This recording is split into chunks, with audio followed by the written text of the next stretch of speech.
আলোচিত হয় না, হয়তো তাকে ধ্বংস করা যাবে। হ্যালো নাটক প্রেমীরা, চলে গেছে ফেব্রুয়ারি মাস, কিন্তু থেকে গেছে ভালোবাসার কিছু অসাধারণ গল্প। ভ্যালেন্টাইন্স ডে উপলক্ষে মুক্তি পাওয়া 5টি দুর্দান্ত নাটক নিয়ে হাজির হয়েছি আমি আপনাদের ভাই। আজ জানাবো কোন নাটকগুলো আপনাদের সবচেয়ে বেশি মুগ্ধ করেছে। তো চলুন শুরু করা যাক। নাম্বার 5-এ আছে তোমায় পাবো কি নাটকটি। ইয়াশ রোহান আর তানজিম সাইয়ারা তটিনীর অভিনয়ে এই নাটকটি এক অসাধারণ প্রেমের গল্প। যারা রোমান্স আর আবেগে ভরা গল্প পছন্দ করেন, এটি অবশ্যই তাদের জন্য দেখা উচিত। নাম্বার 4-এ রয়েছে টক্কর নাটকটি। নীল আলমগীর ও হিমি জুটির এখানে এক নতুন রোমাঞ্চকর গল্প এনেছে। একে অপরকে চ্যালেঞ্জ করা, মজার মুহূর্ত আর ভালোবাসার অনুভূতি সবই আছে এই নাটকটিতে। তোমরা কান্দছো কেন, কি হইছে? আব্বা আপনি এখনো মরেন নাই? নাম্বার 3-তে রয়েছে গুন্ডা নাটকটি। নীল আলমগীর ও আয়েশা খানের অভিনীত এটি এক অভিন্ন স্বাদের প্রেমের গল্প।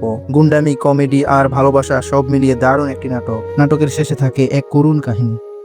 নাম্বার 2-তে রয়েছে হৃদয়ের রং নাটকটি। ইয়াশ রোহান ও তটিনীর অভিনয়ে এটি এক চমৎকার রোমান্টিক গল্প। ভালোবাসার নানা রং, আবেগ আর সম্পর্কের টানাপোড়েন সবই এখানে ফুটে উঠেছে। তুই ঘুরে তাকাইছিস কেন? এই ছেলে তুই আমার চোখের দিকে তাকা। আমি কলিকে যতটা না ভালোবাসি, কলি তার চেয়েও বেশি আমাকে ভালোবাসে। এবং এক লাস্ট নাম্বার 1-এ রয়েছে মন দুয়ারি নাটকটি। অপূর্ব ও নাজনীন নাহার নিহার অসাধারণ অভিনয়ে তৈরি এই নাটকটি দর্শকের হৃদয় ছুঁয়ে গেছে। ভালোবাসার অনুভূতি ও জীবন বাস্তবতার মিছিলে এটি সেরা নাটকের তালিকা উঠে এসেছে। তুমি অনেক ডেঞ্জারাস একটা মেয়ে।